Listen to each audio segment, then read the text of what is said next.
So I sunk down into the snow with my snowshoes, and I had to, my one strap slid off because I didn't put the carabiner on to hold it on the back. That's an extra thing that I do. And my foot slipped out, and I stepped into the snow, and the snow's like 2 feet deep, and so I went down to my knee.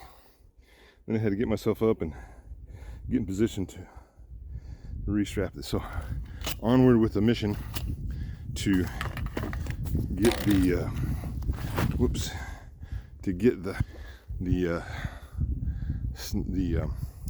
bird feeder here.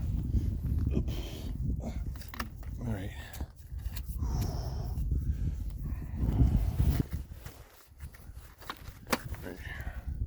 Here we go.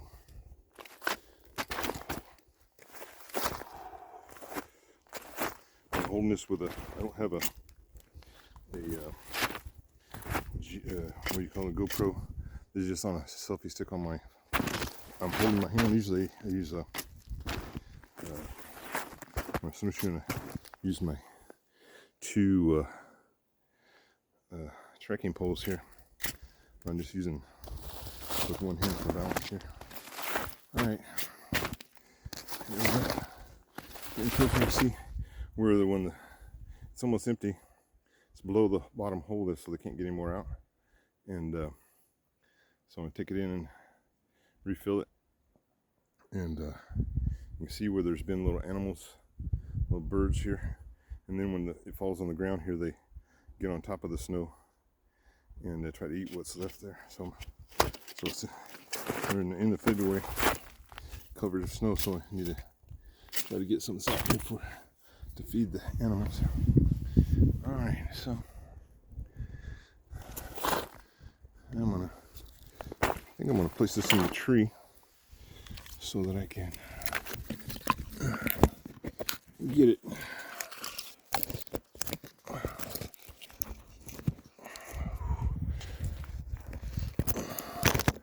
Oh, I'm coming loose here.